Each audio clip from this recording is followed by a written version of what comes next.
Hello అండి, welcome back to Geetha smart world. ఈరోజు వీడియోలో నేను మనం ఓల్డ్ శారీస్ అంటే కొన్ని చీరల్ని ఎక్కువగా కట్టకుండా అలా ఎక్కువ కాలం లోపలే పెట్టేస్తూ ఉంటాం బీరువాళ్ళు. అలాంటి చీరలు మళ్ళీ ఎప్పుడన్నా తీసి అలాగే కట్టుకునే కన్నా కూడా దాన్ని కొంచెం చేంజెస్ చేసి న్యూ లుక్ వచ్చేలాగా చేసుకొని కట్టుకుంటాం బాగుంటుంది కదా. అందుకని అలా ఎలా చేసుకోవచ్చు అన్నది నేను ఒక చీరలో చూపిస్తానండి. ఇలా మనం రకరకాలుగా చేసుకోవచ్చు. ఇక్కడ నేను తీసుకున్న చీరకి ఏ విధంగా చేయొచ్చు అన్నది చూపిస్తున్నాను.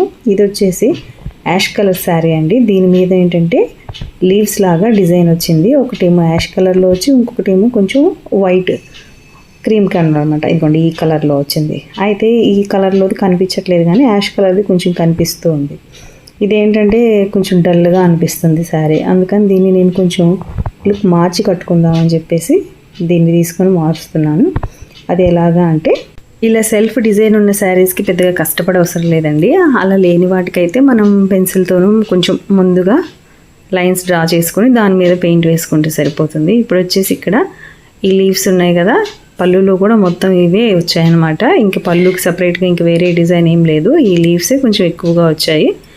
ఇదిగోండి ఇది వచ్చేసి నేను ఒక వైపు నుంచి చూపిస్తాను మీకు ఎట్లా నేను ఇది మార్చుకుంటున్నాను శారీని అన్నది.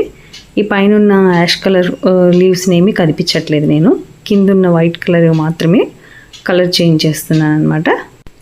అది ఎలాగో చూపిస్తానండి. ఇక్కడ నేను బ్లాక్ కలర్ తీసుకున్నాను. ఎందుకంటే చీరలో అక్కడక్కడ సన్న లైన్స్ లాగా బ్లాక్ షేడ్ వచ్చిందనమాట. అందుకోసం అని చెప్పేసి నేను ఇక్కడ ఇదిగోండి ఇలా బ్లాక్ కలర్ పెయింట్ తీసుకొని ఆల్రెడీ థ్రెడ్ వర్క్ చేసిన లీవ్స్ అనమాట ఇవి. వాటి మీద ఈ విధంగా బ్లాక్ కలర్ పెయింట్ తీసుకొని కరెక్ట్గా వాటిపైన మాత్రమే ఇలా డిజైన్ చేస్తున్నాను అనమాట. అక్కడే పెయింట్ వేసేస్తే మనకి సేమ్ కింద ఏదైతే డిజైన్ ఉందో అదే మనకి పైకి హైలైట్ అవుతుంది కలర్ తోటి. అందుకని ఆ విధంగా చేస్తున్నాను. ఒకవేళ మనకి ఇలా ఏదైనా ఆల్రెడీ డిజైన్ లేదనుకుందాము, లేకుండా ఉన్న వాటికైతే మాత్రం మనం కావాల్సిన డిజైన్ ఏదైనా వేసుకోవచ్చు అనమాట. ఇలా ప్లెయిన్ శారీస్ని మనకు నచ్చిన విధంగా పెయింట్ చేసుకోవడము, ఎంబ్రాయిడరీ చేసుకోవడము అలా మనకి చాయిస్ అనమాట. అలా చేసుకోవచ్చు. న్యూ లుక్ తీసుకురావడం ఓల్డ్ శారీస్ని. ఓల్డ్ అంటే మరీ పాతవి కాదండి, కొన్ని ఏంటంటే కట్టకుండా అలా పెట్టేస్తూ ఉంటాం కదా, వాటిని కొంచెం చేంజ్ చేసుకోవటం అనమాట. ఇదిగోండి ఈ విధంగా కింద ఏదైతే ఉందో దాని మీదే నేను ఈ విధంగా పెయింట్ వేస్తూ ఉన్నాను. బ్లాక్ కలరు శారీలో అక్కడక్కడ లైన్స్లా వచ్చిందనమాట. అందుకని చెప్పి బ్లాక్ కలర్ చూస్ చేసుకున్నాను. యాష్ కలర్ మీదకి బ్లాక్ కూడా బాగుంటుందండి. అందుకే ఈ కాంబినేషన్ వేసి చూద్దామని చెప్పేసి ఇలా ఈ విధంగా వేసుకుంటూ ఉన్నాను. మొత్తం ఇదే అన్నీ కూడా చీర మీద ఎక్కడెక్కడైతే ఆ వైట్ కలర్లో ఉన్నాయో లీవ్స్ వాటన్నిటి మీద కూడా సేమ్ అండి ఇలాగే వేసుకుంటూ వెళ్ళిపోవటమే. మొత్తం కంప్లీట్ అయిపోతుంది. నేను కొంచెం వీడియో స్పీడ్ పెట్టాను. ఈ విధంగా వేసుకున్న తర్వాత మొత్తం ఎలా ఉంటుందంటే ఇదిగోండి ఈ విధంగా ఉంది. అయితే ఇదే నెక్స్ట్ ఇంక మనకి మిగతా ఏవైతే ఉన్నాయో పూలు వాటికి కూడా ఇదే విధంగా వేసేసుకోవడం. ఇదిగోండి మొత్తం కంప్లీట్ అయిన తర్వాత చీర చూపిస్తున్నాను.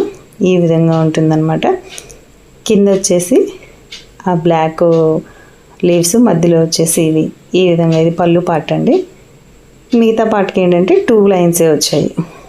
తర్వాత వచ్చేసి అంచు కూడా ఏంటంటే ప్లెయిన్గా ఉంది. సన్న గోట్ వచ్చిందండి యాష్ కలరు.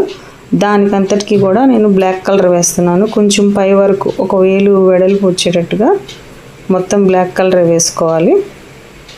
మనకి చీర కింద అంచు, తర్వాత పైన వచ్చేసి పళ్ళు దగ్గర నుంచి నడుం పార్ట్ వరకు ఉంటుంది కదా, అక్కడ వరకు ఆ రెండిటికి కూడా బ్లాక్ కలర్ వేసేసుకోవాలి. ఈ విధంగా సన్నగా మనకి ఎంత వెడల్పు కావాలనుకుంటున్నామో అంత వెడల్పు వేసుకోవచ్చు. ఇక్కడ నేను వచ్చేసి కొంచెం మన చిటికిన వేలు వెడల్పు అంత వెడల్పుతోటి ఈ విధంగా వేసేసుకుంటున్నాను. ఒకవేళ మనకి ఈ ఒక్క లైన్ సరిపోదు అనుకుంటే కొంచెం మళ్ళీ గ్యాప్ ఇచ్చి పైన ఇంకొక లైన్, తర్వాత కొంచెం గ్యాప్ ఇచ్చి ఇంకొక లైన్, అలా 3 లైన్స్గా కూడా వేసుకోవచ్చు అండి. ఎందుకంటే మనకి కింద అంచంతా కూడా ఆ విధంగా కొంచెం వెడల్పుగా ఉంది కదా, కొంచెం కలర్ డార్క్గా, ఆ విధంగా కూడా డిజైన్ చేసుకోవచ్చు అనమాట. నేను ఇక్కడ సింగిల్ లైన్ వేసేసి వదిలేస్తున్నాను. ఇది కూడా మొత్తం కంప్లీట్ అయిపోయిన తర్వాత దీని లుక్ ఈ విధంగా ఉంది. ఇక్కడ నుంచి పళ్ళు పార్ట్, ఇదిగోండి పళ్ళు పార్ట్ అంతా కూడా కొంచెం ఎక్కువగా ఉన్నాయన్నమాట. ఈ విధంగా మనం పాత చీరల్ని లుక్ అనేది ఇందాక నేను ఫస్ట్లో పెట్టినప్పుడు ఏమీ కనిపించట్లేదు కదా బ్లాక్ షేడ్, ఇప్పుడు చూడండి వేరే అంటే 2 కలర్స్ కనిపిస్తుంది. మధ్యలో ash colour, black colour 2 colours కనిపిస్తుంది. దీని మీదకి ఏంటంటే పాత బ్లౌజ్ నాకు టైట్ అయిపోయింది, అందుకని బ్లాక్ కలర్ బ్లౌజ్ తీసుకుందామని చెప్పేసి ఈ విధంగా డిజైన్ చేసుకున్నాను. మనం కట్టుకుంటే బాగా మొత్తం మారిపోయి ఉంటుంది కదా, అందుకని న్యూ లుక్ వస్తుంది అనమాట. మీకు ఈ వీడియో నచ్చితే కనుక తప్పకుండా లైక్ చేయండి, షేర్ చేయండి, కామెంట్ చేయండి. కొత్తగా ఛానల్ని చూస్తే ఇంకా సబ్స్క్రైబ్ చేసుకున్న వారు ఎవరైనా ఉంటే సబ్స్క్రైబ్ చేసుకోండి. Thanks for watching.